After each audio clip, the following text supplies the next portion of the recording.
नमस्कार, आप सभी का स्वागत है इस लेक्चर में जो ऑक्सीजन और कार्बन डाइऑक्साइड का जो साइकिल चक्र है उसको लेकर के है।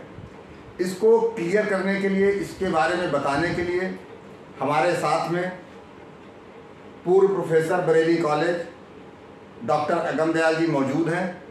आप किसी परिचय के मोहताज नहीं हैं। पर्यावरण के क्षेत्र में, जूलॉजी के क्षेत्र में आपका असीम योगदान है।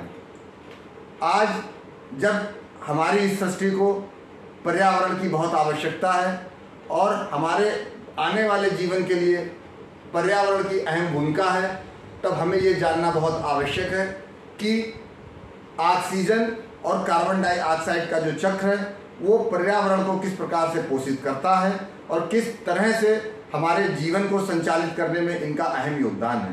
तो हम स्वागत करते हैं डॉक्टर अगम दयाल जी का कि वो आपको अपने बारे में बताते हुए इस ऑक्सीजन और कार्बन डाइऑक्साइड के चक्र के बारे में एक्सप्लेन करें। डॉक्टर साहब नमस्कार, प्रातः वंदन, गुड मॉर्निंग। जन विकास महासभा और सोसाइटी ऑफ कैरियर टेक्नोलॉजी द्वारा आयोजित इस कैरियर और के एनवायरनमेंट क्लास में आपका स्वागत है। आज इस एपिसोड 6 में हम लोग ऑक्सीजन और कार्बन डाइऑक्साइड चक्र के बारे में बात करेंगे कि किस प्रकार से पर्यावरण से हम प्राणी और हरे पौधे जुड़े हुए हैं। हमारे वायुमंडल में दोनों ही गैसें पाई जाती हैं, कार्बन डाइऑक्साइड भी पाई जाती है और ऑक्सीजन भी पाई जाती है। ऑक्सीजन करीब 19% और कार्बन डाइऑक्साइड करीब 3%। ये दोनों ही गैसें पौधों के लिए भी और जानवरों के लिए भी आवश्यक है, हमारे जीवन के लिए आवश्यक है।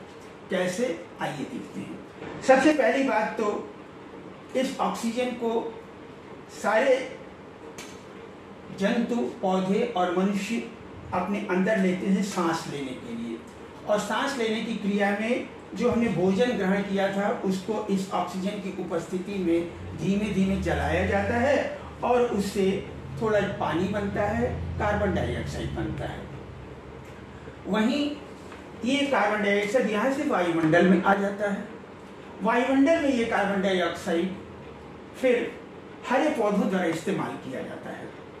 हरे पौधे इस वायुमंडल के कार्बन डाइऑक्साइड को लेते हैं, जमीन से पानी को लेते हैं और सूरज की रोशनी को लेते हैं।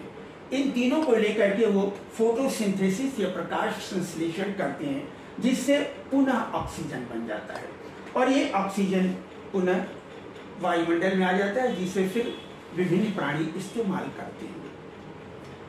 इसके लिए जो चक्र था कि पूरी पृथ्वी की सतह का कम से कम 33% हिस्सा हरे पौधों से ढका हुआ होना चाहिए था।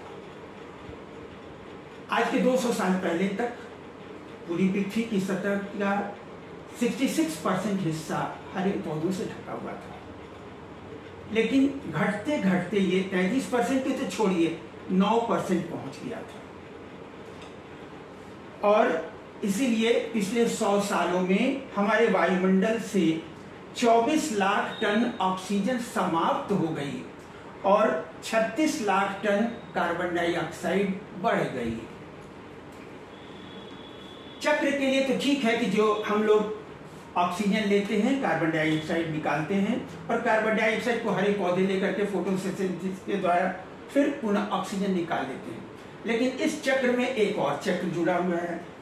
जो जितनी भी कारें हैं, कार, स्कूटर, मोटरसाइकिल, एक कार 1000 किलोमीटर चलने में उतनी ही ऑक्सीजन खर्च करती है जितना कि एक आदमी एक साल में खर्च करता है।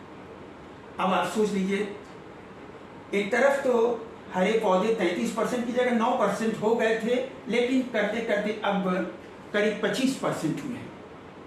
लेकिन स्थिति ये है, अब या तो हम एनिमल्स को, मनुष्य को मार डालें, या फिर कार चलाना बंद कर दें, या फिर उसी अनुपात में हरे पौधे लगाएं, तब तो काम चलेगा।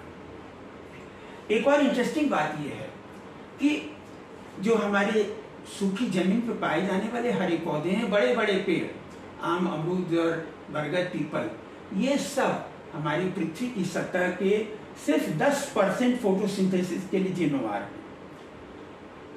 और समुद्र में पाए जाने वाले बहुत छोटे छोटे जो शैवाल हैं, फाइटोप्लैंक्टन्स हैं, वो 90% फोटोसिंथेसिस के लिए जिम्मेवार हैं। इसका मतलब ये हुआ कि हमारे जीवन के लिए हरे पौधे तो आवश्यक है ही हैं, लेकिन समुद्र में पाए जाने वाले हरे पौधे भी आवश्यक हैं। हमें उनको बचा कर रखना जरूरी है। पिछले कुछ सालों में नदियों को तो हम खत्म ही कर चुके हैं, लेकिन समुद्र में भी प्रदूषण फैलता जा रहा है और हमें उसको रोकना पड़ेगा अपने जीवन को बचाने के लिए। धन्यवाद। Thank you very much.